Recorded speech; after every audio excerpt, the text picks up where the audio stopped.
ఒక ఉదాహరణగా, ఒక నిదర్శనంగా, ఒక తార్కాణంగా మా నాయకుడు కేసీఆర్ గారు బహుశా నాకు తెలిసి కొన్ని వందల సభల్లో తెలంగాణ రైతుల స్థితిని వివరించడానికి మూషంపల్లి గ్రామానికి చెందిన, నల్గొండ మండలం మూషంపల్లి గ్రామానికి చెందిన రామరెడ్డి గారు, వారి పేరును కొన్ని వందల సభల్లో కేసీఆర్ గారు స్వయంగా చెప్పి ఉంటారు.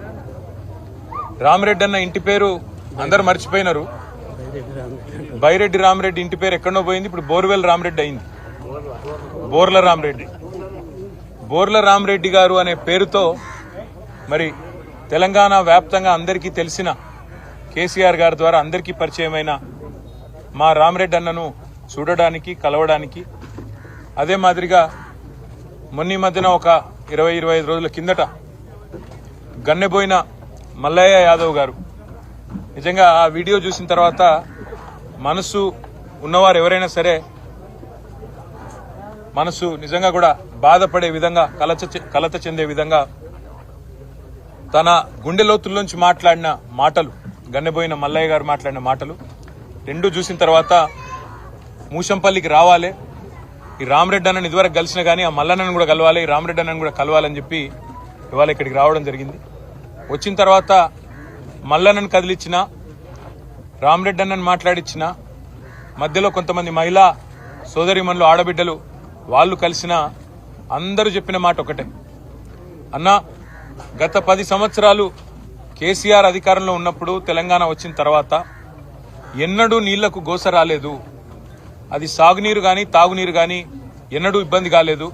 కానీ ఈ సంవత్సరం ఈ ప్రభుత్వం వచ్చిన తర్వాత పంటలు ఎండిపోయి, ఈ ప్రభుత్వం వచ్చిన తర్వాత నీళ్ళిచ్చేది చేతగాక భూగర్భ జలాలు అడుగంటిపోయి చివరికి తాగునీరు కూడా లేని దుస్థితి వస్తా ఉన్నది అనే మాట వారు చెప్తా ఉన్నారు. కాకపోతే ఇక్కడ కీలకమైన విషయం ఏమంటే, ఇదేదో కాలం తెచ్చిన కరువు కాదు, ఇది అచ్చంగా ఈ అసమర్థ కాంగ్రెస్ ప్రభుత్వం తెచ్చిన కరువు అనే మాట నేను కాదు, ఇవాళ రాష్ట్రంలోని ప్రజలందరూ కూడా అంటా ఉన్నమాట. ఒకవైపేమో కాళేశ్వరం ప్రాజెక్టు విఫల ప్రాజెక్టుగా చిత్రీకరించి అందులో ఏదో జరిగిపోయింది అనే ఒక భ్రమ కల్పించి కాళేశ్వరమే ఫెయిల్యూర్ అనే ఒక బద్నాం చేయడానికి ఉద్దేశపూర్వకంగా అక్కడ నీళ్లు ఉండి నీళ్లు ఇవ్వకుండా, నిన్న కేసీఆర్ గారు నల్లగొండకి సూర్యాపేటకు వచ్చిపోతే ఆ దెబ్బకు జడిసి 5 తారీఖు నాడు కేసీఆర్ గారు కరీంనగర్కు వస్తున్నారంటే ఆ దెబ్బకు జడిసి నిన్న Nandi pump house, Gayatri pump house లో నిన్న నీళ్లు చాలు చేసి ఎల్లంపల్లి నుంచి నీళ్లు ఎత్తిపోసి ఇవాళ కరీంనగర్ లో అక్కడ నీళ్లు ఇస్తా ఉన్నారు. నిన్నటిదాకా కాళేశ్వరం ఫెయిల్యూర్ అని చెప్పిన ప్రభుత్వం ఇవాళ అదే కాళేశ్వరం ఎక్కడెక్కడైతే బాహుబలి మోటార్లు పెట్టి కేసీఆర్ గారు ఇన్ని రోజులు గోదావరి నీళ్లను తెలంగాణ బీళ్లకు మళ్లిచ్చినారో ఇవాళ అవే నీళ్లను ఇవాళ కరీంనగర్ జిల్లాలో ఇస్తా ఉన్నారు. అదే పద్ధతుల్లో కేసీఆర్ ఉన్నన్ని రోజులు ఇక్కడ నాగార్జున సాగర్ లో మరి బ్రహ్మాండంగా ఎన్నడూ ఇబ్బంది లేకుండా కావలసినంత నీళ్లు రైతాంగానికి టైల్ ఎండ్ దాకా ఇచ్చిన ఘనత కేసీఆర్ గారు. ఇదే మూషంపల్లిలో సరిగ్గా ఇదే నెల ఏప్రిల్ నెలలో పోయిన సంవత్సరం బ్రహ్మాండంగా చెరువు నిండు కుండలాగుండే. ఇప్పుడే రామరెడ్డి అన్న చెప్తున్నాడు, నేను గత 10 ఏళ్లలో ఒక్కసారి కూడా బోర్ వేయాల్సిన అవసరం పడలేదు, అంతకుముందు 90 పైన బోర్లు వేసినా, మళ్ళీ ఇప్పుడు ఈ ప్రభుత్వం వచ్చినాక ఈ 100 రోజుల్లో మళ్ళీ 4-5 బోర్లు వేసినా అని చెప్పి ఆయన ఇంటి ముందు వేసిన బోర్ను ఇప్పుడే రామరెడ్డి గారు స్వయంగా తీసుకొని పోయి చూపెట్టినాడు. అంటే ఇది ఈరోజు తెలంగాణ రైతాంగం యొక్క దుస్థితి ఈ చేతగాని ప్రభుత్వం వల్లనే వచ్చింది అనే మాట కూడా నేను విజ్ఞప్తి చేస్తా ఉన్నా. ఇవాళ ఒక మంత్రి గారు అంటున్నాడు, వ్యవసాయ మంత్రి, ఇది కాలం తెచ్చిన కరువు అంటున్నాడు. అయ్యా మంత్రి గారు, ఇది కాలం తెచ్చిన కరువు కాదు, చేతగాని నీ ప్రభుత్వం, చేతగాని కాంగ్రెస్ తెచ్చిన కరువు, 100% నీళ్లుండి ఇవ్వలేని అసమర్థ ప్రభుత్వం తెచ్చిన కరువు. మీకు 110 రోజులు సరిపోలేదా? మూడు పిల్లర్లలో సమస్య వస్తే 3 నెలలు సరిపోలేదా? ఆ సమస్య రెక్టిఫై చేసి దాన్ని సరిదిద్ది నీళ్లిచ్చేదానికి సరిపోలేదా? నిజంగా మా జగదీష్ రెడ్డి గారు చెప్తా ఉంటే నేనేమో అనుకున్నా, 100 రోజుల్లో నిజానికి 100 టీఎంసీలు లిఫ్ట్ చేసే అవకాశం ఉండే, పంటలు ఎండిపోకుండా చూసుకునే పరిస్థితి ఉండే. కానీ ఇరాల ఈ కాంగ్రెస్ ప్రభుత్వం కేవలం కేసీఆర్ ను బద్నాం చేయాలి, ఏదో ఒక చేసి మళ్ళీ ఒకసారి ఆ ప్రాజెక్టు విఫల ప్రాజెక్టుగా చూపెట్టాలనే ఒక చిల్లర తాపత్రయంతో ఇవాళ ఈ రకమైన పరిస్థితి, అవస్థ రైతాంగానికి తీసుకొచ్చిన మాట వాస్తవం. అందుకే రాష్ట్ర ప్రభుత్వాన్ని నిన్ననే మా నాయకుడు కేసీఆర్ గారు డిమాండ్ చేసినట్టుగా మేము డిమాండ్ చేస్తా ఉన్నాం. ఎకరానికి ఎక్కడెక్కడైతే పంట నష్టం ఇవాళ లక్షల ఎకరాల్లో జరిగిందో ఎకరానికి 25,000 రూపాయలు పంట నష్ట పరిహారం చెల్లించాల్సిందే. తప్పకుండా ఇది మీరు తెచ్చిన కరువు, మీరు తెచ్చిన సమస్య, రైతాంగానికి ఇది మీరు పెట్టిన తెచ్చిన దుస్థితి. కాబట్టి 25,000 నష్టపరిహారం ఇచ్చి తీరాల్సిందే. నెంబర్ 1. నెంబర్ 2, ఇప్పటి వరకు ఒక్క మంత్రి గాని ముఖ్యమంత్రి గాని రైతుల దగ్గరికి వచ్చి పలకరించిన పాపాన పోలేదు.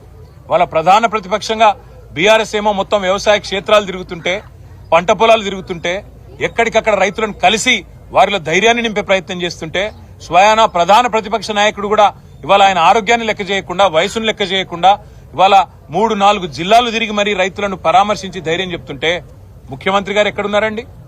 మంత్రివర్గం ఎక్కడున్నది? రైతాంగానికి ధైర్యం చెప్పే బాధ్యత మీ మీద లేదా? మీరే కదా చెప్పింది.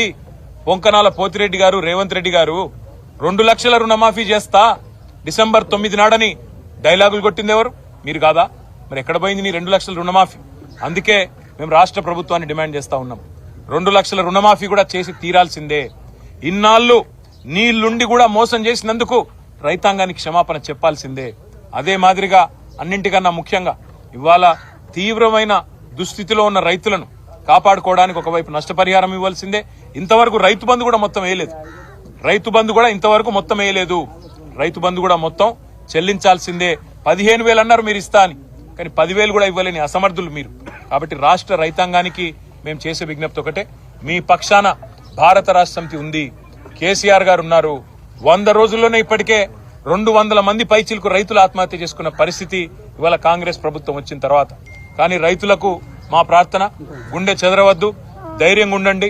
మీకోసం కేసీఆర్ గారు స్వయంగా తిరుగుతా ఉన్నారు. 5 తారీఖు నాడు కేసీఆర్ గారు కరీంనగర్ జిల్లా కూడా పర్యటించబోతా ఉన్నారు.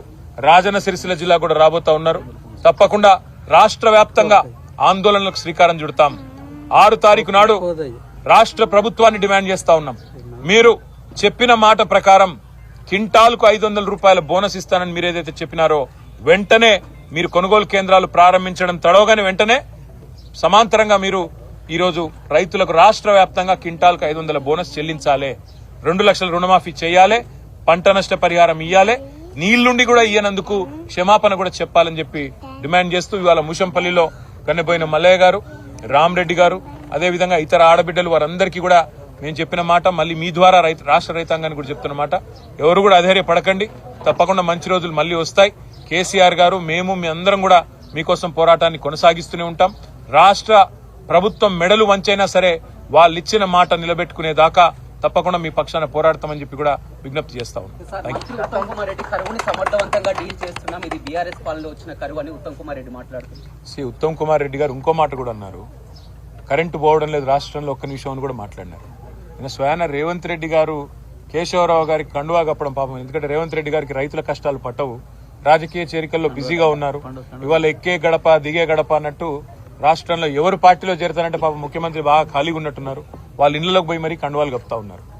ఆయన కేశవరావు గారి ఇంటికి పోగానే అక్కడ కరెంటు పోయింది. ఇది నేను చెప్పడం కాదు, రాష్ట్రం అంతా చూసింది, టీవీలో కూడా వార్త వచ్చింది.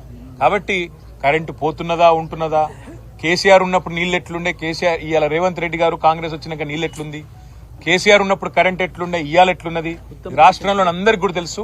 ఉత్తమ్ కుమార్ రెడ్డి గారు ఎంత బుకాయించినా ఎన్ని చెప్పినా వాస్తవాలుగానే